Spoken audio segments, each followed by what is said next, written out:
गया डोभी रोड पर हरियो गांव के समीप संचालित Abhay institute of medical science private limited यानी एम्स अपना 10 वर्ष पूरा कर लिया है।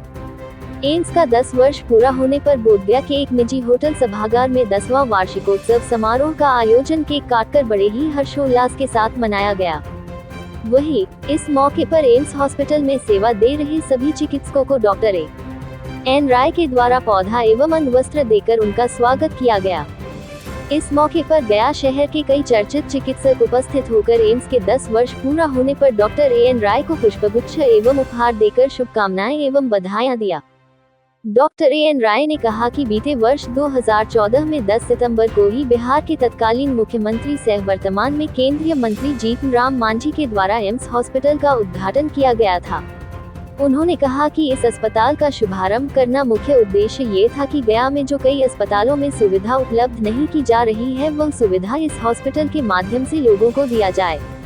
उन्होंने कहा कि हॉस्पिटल लोगों को सहयोग करने में कायम है। उन्होंने ये भी कहा कि सबसे पहले इस अस्पताल में डायलिसिस करने की शुरुआत की गई थी, जिसके लिए लोग पटना या किसी अन्य बड़े शहरों में जाते थे।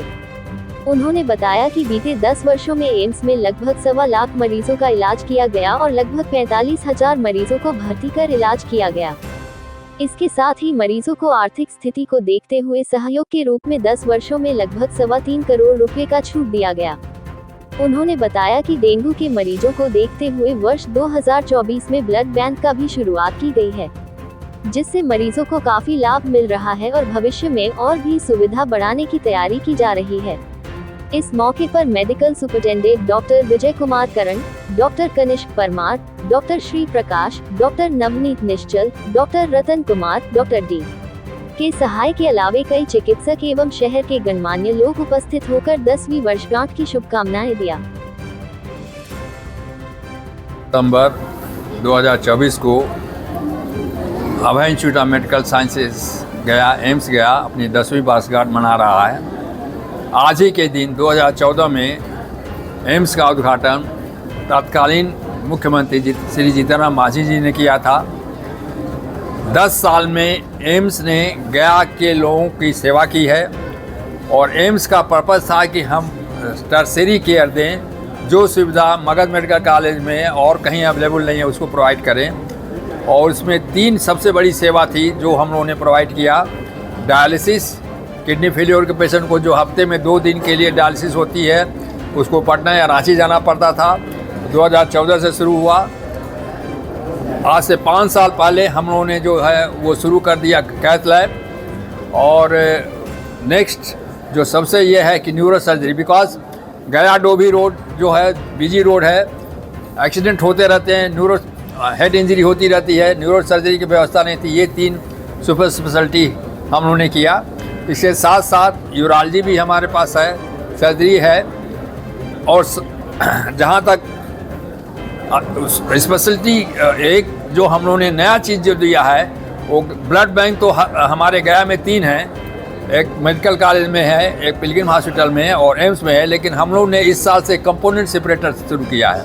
Component separator, blood bank component separator का मतलब ये हुआ कि आप लोगों सभी को पता है कि डेंगू के पेशेंट को प्लेटलेट बहुत कम हो जाता है और इसके पहले गया में प्लेटलेट कर देना पड़ता था, तो इसके लिए पेशेंट को हम लोग पटना भेजते थे। इस साल से हमारे यहाँ चूँकि मगध मेडिकल कॉलेज में प्लेटलेट अवेलेबल है कंपाउंड सेपरेटर के तरीके से, इसलिए जो भी डेंगू के मरीज़ थे उनको यहीं पर उन्होंने दिया।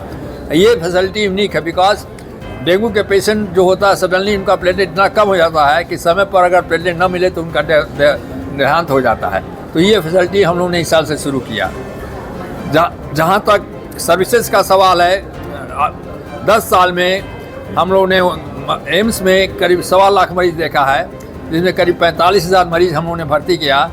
और इस 10 साल में हमारा जो सोशल सर्विस सबसे ये है, चैरिटी पेशेंट को सर्विस देना है। हम लोगों ने 3.25 करोड़ रुपया जो है पेशेंट को कंसेशन के रूप में उनको दिया। जो भी उनका था उसमें हम लोगों ने कंसेशन किया। तो ये सब गया, ये जो एम्स खुला ये गया के लोगों के लिए खुला, गया के सर्विस के लिए खुला।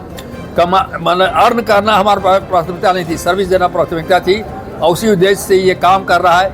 ये में बड़ी खुशी है। और इसमें सब हमारे सभी गया के डॉक्टर्स, गया के सिटीजन और सभी लोग, इवन आप प्रेस मीडिया, सभी लोग को हम धन्यवाद देते हैं कि आप उन लोगों का सबका सहयोग प्राप्त है। धन्यवाद। भविष्य में और क्या कुछ साथ देने वाले हैं? भविष्य में हमारा गया में 2 चीज़ अभी नहीं रह पाया है, एक तो रीनल ट्रांसप्लांटेशन और कार्डियक सर्जरी, ये दोनों अभी यहाँ नहीं है। हमारा अगर हम लोगों का फ्यूचर में यही 2 प्लान है। अब देखिए सब पूरा हो गया है। 10 साल पूरा होने के लिए मैं आप लोगों को बधाई देना चाह रही हूँ, जनता को, गया की जनता को बधाई देती हूँ कि आप लोग के सहयोग से ये हॉस्पिटल मेरे पिताजी का इच्छा अनुसार सफलता से चला है। इनकी बस यही इच्छा थी कि गया के जनता की सेवा करें, सेवा ही उनका उद्देश्य था, पैसा कमाना कभी भी उनका उद्देश्य नहीं रहा है। जैसा कि आप लोग को पता चला होगा, कोरोना काल में भी इन्होंने सबको जितने कम पैसे में इलाज किया जा सके वो सारा प्रोवाइड किया था। उनका बस यही उद्देश्य रहा है कि हम गया में कमाए हैं तो गया के वासियों को हम वापस कर सकें। यही उद्देश्य के साथ इन्होंने किया है शुरू, और भगवान की दया से ये चलता ही रहेगा। धन्यवाद। मैं गया किशोर डायरेक्टर हूँ एम्स में।